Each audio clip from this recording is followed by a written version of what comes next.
الحمد لله رب العالمين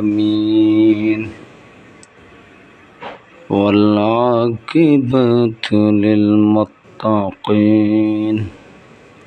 والصلاة والسلام على رسوله الكريم فقد قال الله تعالى في كلامه المجيد وفرقانه الحميد أعوذ بالله من الشيطان الرجيم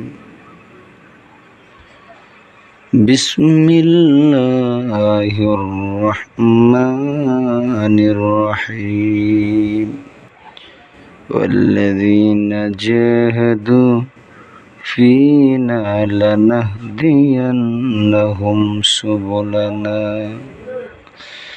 وإن الله لمع المحسنين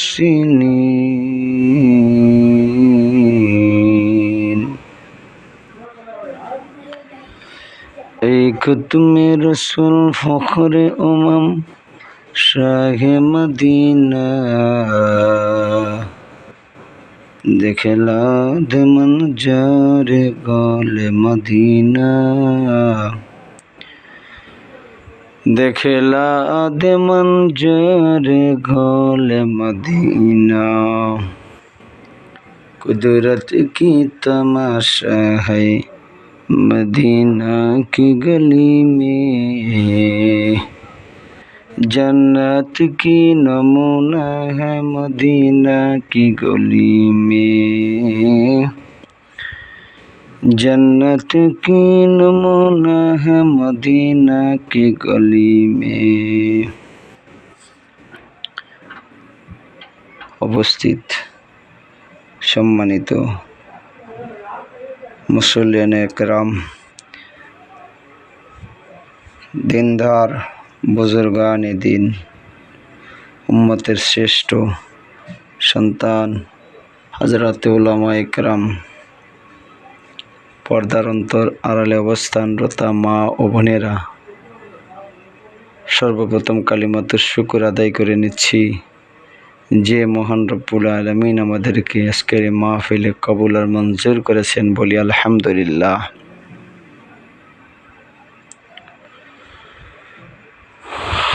রব্বুল আলামিন আজকে এমন একটি মজলিসে আমাদেরকে উপস্থিত করে দিয়েছেন। এই মজলিস আল্লাহ ওয়ালাদের মজলিস, সাধারণ মজলিস নয়, আল্লাহ ওয়ালাদের মজলিস। আল্লাহ পাক যাকে হেদায়েত দান করেছেন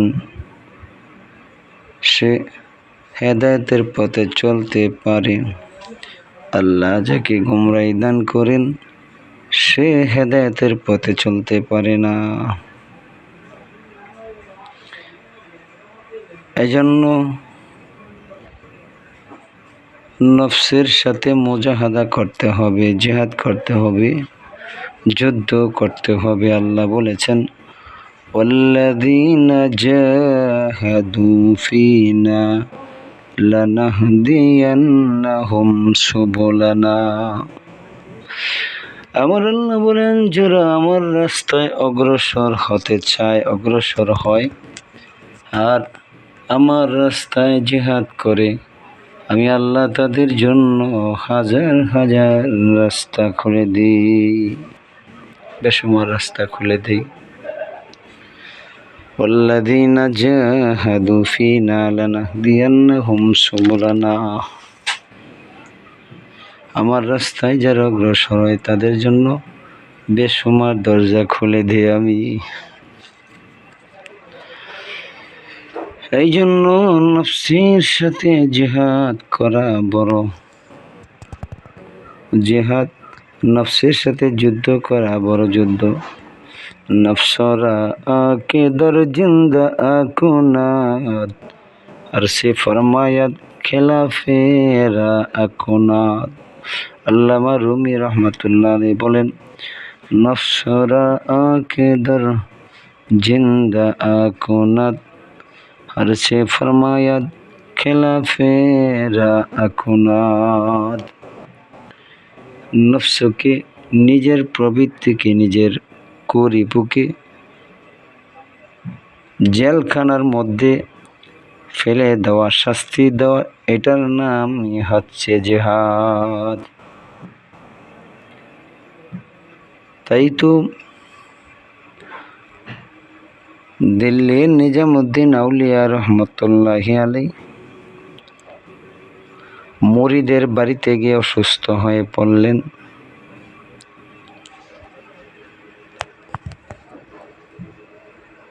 হঠাৎ করে এমন জ্বর এসেছে, প্রচণ্ড জ্বরে তিনি অসুস্থ হয়ে পড়লেন।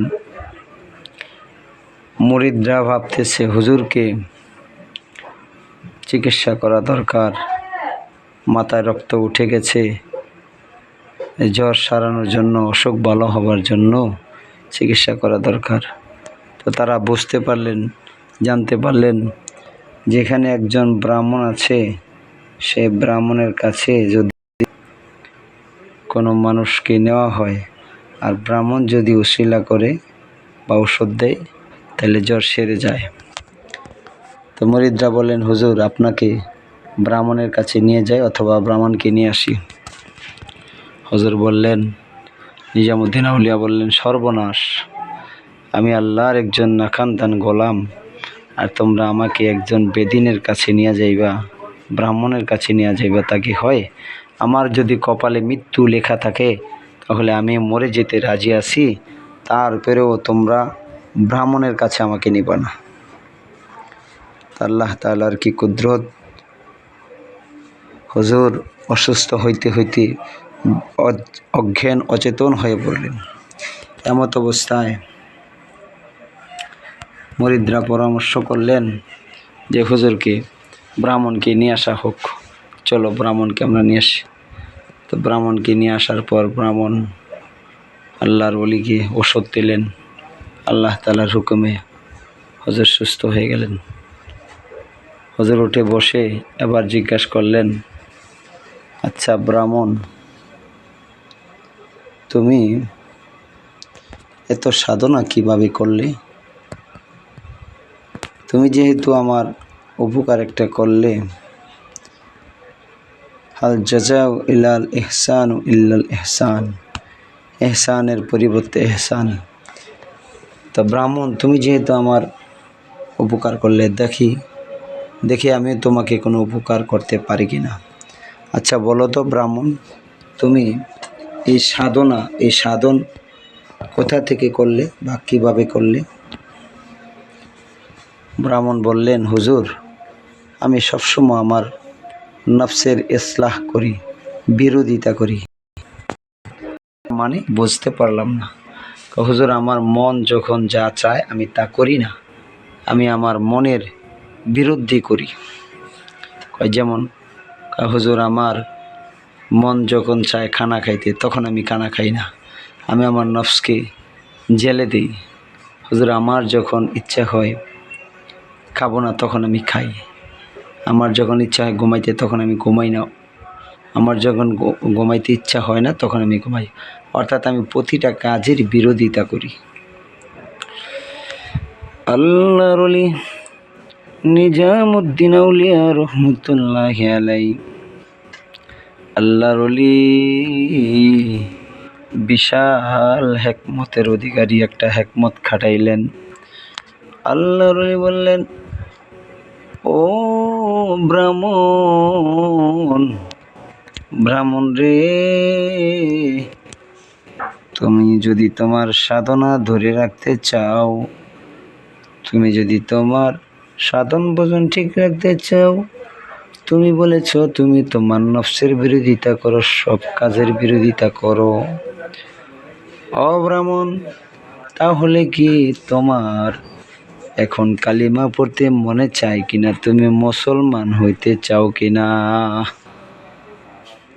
দেখছেন আল্লাহর ওলি কিভাবে আটকে দিল, কি হিকমত! আল্লাহ বলেছেন ওয়াজাহিদু বিল্লাহি হাক্কা জিহাদি, ওয়াজাহিদু বিল্লাহি হাক্কা জিহাদি, তোমরা জিহাদ করো এবং হিকমতের সাথে আল্লাহর পথে মানুষকে ডাকো। আল্লাহর ওলি নিজামুদ্দিন আউলিয়া রহমাতুল্লাহি আলাইহি বললেন, ও ব্রাহ্মণ, তোমার কি কালিমা পড়তে মনে চায়নি? তোমার কি মুসলমান হইতে মনে চায়নি? না হুজুর, না। আল্লাহর ওলি বললেন, ব্রাহ্মণ রে, তুমি যদি তোমার সাধনা ঠিক রাখতে চাও, তুমি যদি তোমার ভজন ঠিক রাখতে চাও, তাহলে তুমি তোমার কথা অনুযায়ী, তোমার যেহেতু মুসলমান হইতে মনে চায় না, কালিমা পড়তে মনে চায় না, তাহলে আমি বলবো এখন তুমি কালিমা পড়ে মুসলমান হয়ে যাও। বেচারা তো আটকে গেছে, এখন আর কোনো উপায় নাই। তাই আল্লাহর ওলির হাতে ধরে বললেন, হুজুর আমাকে মাফ করে দেন, আর আমাকে এখন পড়াই দেন লা ইলাহা ইল্লাল্লাহু মুহাম্মাদুর রাসূলুল্লাহ সাল্লাল্লাহু আলাইহি ওয়াসাল্লাম।